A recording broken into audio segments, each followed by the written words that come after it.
ओम नमः शिवाय भक्तों। बोलो श्री त्र्यंबकेश्वर महादेव की जय। बाबा महाकालेश्वर महादेव की जय। ओंकारेश्वर महादेव की जय। मेरे प्रिय भक्तजनों, श्री शिव महापुराण की कथा को नियमित श्रवण करने के लिए आप मेरे चैनल को सब्सक्राइब करें, लाइक करें, शेयर करें और कमेंट बॉक्स में हर हर महादेव जरूर लिखें। भगवान महादेव शिव पुराण की कथा सुनने वाले प्रत्येक श्रोता पर अपनी असीम कृपा बनाए रखें और आपकी सभी मनोकामनाएं पूर्ण करें। मेरे प्रिय भक्तजनों, आज की कथा में हम विद्येश्वर संहिता के अध्याय 2 में शिव पुराण का परिचय व अध्याय 3-4 में श्रोत्रेण श्रवणम तस्य वश्चा कीर्तनम तथा मनसा मननम तस्य महासाधन मुच्यते अर्थात श्रवण, कीर्तन और मनन इन 3 साधनों की श्रेष्ठता का प्रतिपादन के बारे में सुनेंगे। आज की कथा में शिव पुराण का परिचय मैं शुरू करती हूँ। बोलो श्री महादेव भगवान की जय। सूत जी कहते हैं, साधु महात्माओं, आपने बहुत अच्छी बात पूछी है। आपका यह प्रश्न 3 लोगों का हित करने वाला है। मैं गुरुदेव व्यास का स्मरण करके आप लोगों के स्नेहवश इस विषय का वर्णन करूंगा। आप आदर पूर्वक सुने। सबसे उत्तम जो शिव पुराण है वह वेदांत का सारस सर्वस्व है तथा वक्ता और श्रोता का समस्त पाप राशियों से उद्धार करने वाला है। इतना ही नहीं, वह परलोक में परमार्थ वस्तु को देने वाला है। कली की कलमश राशि विनाश करने वाला है। उसमें भगवान शिव के उत्तम यश का वर्णन है। ब्राह्मणों, धर्म, अर्थ, काम और मोक्ष इन चारों पुरुषार्थों को देने वाला वह पुराण सदा ही अपने प्रभाव की दृष्टि से वृद्धि या विस्तार को प्राप्त हो रहा है। हे विप्रवरों, उस सर्वोत्तम शिव पुराण के अध्ययन मात्र से वे कलयुग के पापासक्त जीव श्रेष्ठतम गति को प्राप्त हो जाएंगे। कलयुग के महान उत्पात तभी तक जगत में निर्भय होकर विचरेंगे जब तक यहाँ शिव पुराण का उदय नहीं होगा। इसे वेद के तुल्य माना गया है। इस वेद कल्प पुराण का सबसे पहले भगवान शिव ने ही प्रणयन किया था।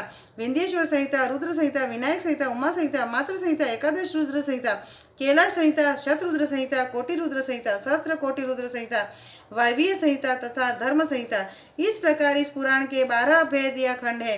ये 12 संहिताएं अत्यंत पुण्यमयी मानी गई है। ब्राह्मणों, अब मैं उनके श्लोकों की संख्या बता रहा हूँ। आप लोग वह सब आदर पूर्वक सुने। विद्येश्वर संहिता में 10,000 श्लोक है। रुद्र संहिता, विनायक संहिता, उमा संहिता और मातृ संहिता, इनमें से प्रत्येक में 8-8 हजार श्लोक है।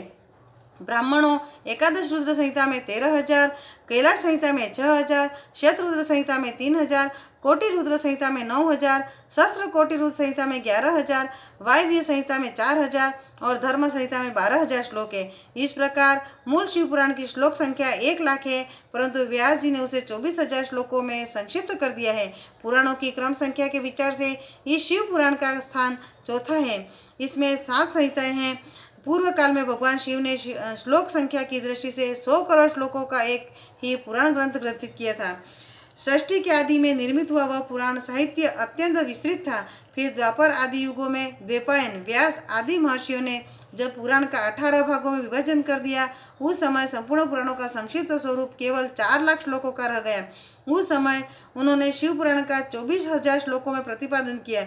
यही उसके श्लोकों की संख्या है। यह वेद तुल्य पुराण 7 संहिताओं में बटा हुआ है। इसकी पहली संहिता का नाम विंध्येश्वर संहिता है, दूसरी संहिता रुद्र संहिता समझनी चाहिए, तीसरी का नाम शतरुद्र संहिता, चौथी कोटि रुद्र संहिता, पांचवी का उमा संहिता, छठी का कैलाश संहिता और सातवीं का नाम वायवीय संहिता है। इस प्रकार ये 7 संहिताएं मानी गई है। इन 7 संहिताओं से युक्त दिव्य शिव पुराण वेद के तुल्य प्रामाणिक तथा सबसे उत्कृष्ट गति प्रदान करने वाला है। यह निर्मल शिव पुराण भगवान शिव के द्वारा ही प्रतिपादित है। इसे शिव शिरोमणि भगवान व्यास ने संक्षेप से संकलित किया है। यह समस्त जीव समुदाय के लिए उपकारक, त्रिविध तापों का नाश करने वाला, तुलना रहित एवं सत्पुरुषों को कल्याण प्रदान करने वाला है। इसमें वेदांत, विज्ञानमय प्रधान तथा निष्कपट धर्म का प्रतिपादन किया गया है। यह पुराण ईर्ष्या रहित अंतःकरण वाले विद्वानों के लिए जानने की वस्तु है। इसमें श्रेष्ठ मंत्र समूह का संकलन तथा धर्म, अर्थ और काम इस त्रिवर्ग की प्राप्ति के साधन का भी वर्णन है। यह उत्तम शिव पुराण समस्त पुराणों में श्रेष्ठ है। वेद वेदांत में वेद्य रूप से विलसित परम वस्तु परमात्मा का इसमें गान किया गया है। जो बड़े आदर से इसे पढ़ता और सुनता है वह भगवान शिव का प्रिय होकर परम गति को प्राप्त कर लेता है। बोलो त्र्यंबकेश्वर महादेव की जय। अध्याय 2 संपूर्ण। तृतीय चतुर्थ अध्याय साध्य साधन आदि का विचार तथा श्रवण, कीर्तन और मनन इन 3 साधनों की श्रेष्ठता का प्रतिपादन। व्यास जी कहते हैं, हे सूत जी, यह वचन सुनकर वे सब महर्षि बोले, अब आप हमें वेदांत अनुसार सर्वस्वरूप अद्भुत शिव पुराण की कथा सुनाइए। सूत जी ने कहा, आप सब महर्षिगण रोग शोक से रहित कल्याणमय भगवान शिव का स्मरण करके पुराण प्रवर शिव पुराण की, जो वेद के सार तत्वों से प्रकट हुआ है, कथा सुनिए। शिव पुराण में भक्ति, ज्ञान और वैराग्य, इन तीनों का प्रीतिपूर्वक गान किया गया है और वेदांत वेद्य सद्वस्तु विशेष रूप से वर्णन है।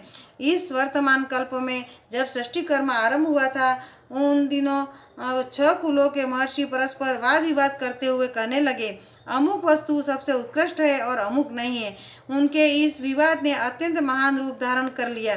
तब वे सब के सब अपनी शंका के समाधान के लिए सृष्टिकर्ता अविनाशी ब्रह्मा जी के पास गए और हाथ जोड़कर विनय भरी वाणी में बोले, हे प्रभु, आप संपूर्ण जगत को धारण पोषण करने वाले तथा समस्त कारणों के भी कारण हैं। हम यह जानना चाहते हैं कि संपूर्ण तत्वों से परे परात्पर पुराण पुरुष कौन है। ब्रह्मा जी ने कहा, जहाँ से मन सहित वाणी उन्हें न पाकर लौट आती है तथा जिनसे ब्रह्मा, विष्णु, रुद्र और इंद्र आदि से युक्त यह संपूर्ण जगत समस्त भूतों एवं इंद्रिय के साथ पहले प्रकट हुआ है, वे ही ये देव महादेव सर्वज्ञ एवं संपूर्ण जगत के स्वामी हैं। यही सबसे उत्कृष्ट है। भक्ति से इनका साक्षात्कार होता है, दूसरे किसी उपाय से कहीं इसका दर्शन नहीं होता। रुद्र, हरि, हर तथा अन्य देवेश्वर सदा उत्तम भक्तिभाव से उनका दर्शन करना चाहते हैं। भगवान शिव में भक्ति होने से मनुष्य संसार बंधन से मुक्त हो जाता है। देवता के कृपा प्रसाद से उन्हें भक्ति होती है और भक्ति से देवता का कृपा प्रसाद प्राप्त होता है। ठीक उसी तरह जैसे यहाँ अंकुर से बीज और बीज से अंकुर पैदा होता है, इसलिए तुम सब ब्रह्मर्षि भगवान शंकर का कृपा प्रसाद प्राप्त करने के लिए भूतल पर जाकर वहाँ सहस्रों वर्षों तक चालू रहने वाले एक विशाल यज्ञ का आयोजन करो। इन यज्ञपति भगवान शिव की कृपा से वेदोक्त विद्या के सारभूत साध्य साधन का ज्ञान होता है। शिव पद की प्राप्ति ही साध्य है, उनकी सेवा ही साधन है तथा उनके प्रसाद से जो नित्य नैमित्तिक आदि फलों की ओर से निष्प्रिय होता है, वही साधक है। वेदोक्त कर्म का अनुष्ठान करके उसके महान फल को भगवान शिव के चरणों में समर्पित कर देना ही परमेश्वर पद की प्राप्ति है। वही सालोक्य आदि में क्रम से प्राप्त होने वाली मुक्ति है। उन पुरुषों की भक्ति के अनुसार उन सबको उत्कृष्ट फल की प्राप्ति होती है। उस भक्ति के साधन अनेक प्रकार हैं, जिनका साक्षात महेश्वर ने ही प्रतिपादन किया है।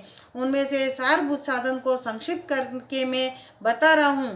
कान से भगवान के नाम, गुण और लीलाओं का श्रवण, वाणी द्वारा कीर्तन तथा मन के द्वारा उनका मनन, इन तीनों को महान साधन कहा गया है। तात्पर्य यह है कि महेश्वर का श्रवण, कीर्तन और मनन करना चाहिए। यह श्रुति का वाक्य हम सब के लिए प्रमाणभूत है। इसी साधन से संपूर्ण मनोरथ की सिद्धि में लगे हुए आप लोग परम साध्य को प्राप्त हो। लोग प्रत्यक्ष वस्तु को आंख से देखकर उसमें प्रवृत्त होते हैं, परंतु जिस वस्तु का कहीं भी प्रत्यक्ष दर्शन नहीं होता, उसे श्रवणेन्द्रिय द्वारा जान सुनकर मनुष्य उसकी प्राप्ति के लिए चेष्टा करता है। अतः पहला साधन श्रवण ही है। उसके द्वारा गुरु के मुख से तत्व को सुनकर श्रेष्ठ बुद्धि वाला विद्वान पुरुष अन्य साधन कीर्तन एवं मनन की सिद्धि करे। क्रमशः मनन पर्यंत इन साधन की अच्छी तरह साधना कर लेने पर उसके द्वारा सालोक्य आदि के क्रम से धीरे धीरे भगवान शिव का सहयोग प्राप्त होता है। पहले सारे अंगों के रोग नष्ट हो जाते हैं, फिर सब प्रकार का लौकिक आनंद भी विलीन हो जाता है। भगवान शंकर की पूजा, उनके नामों के जप तथा उनके गुण, रूप, विलास और नामों का युक्ति पारायण चित्त के द्वारा जो निरंतर परिशोधन या चिंतन होता है, उसी को मनन कहा गया है।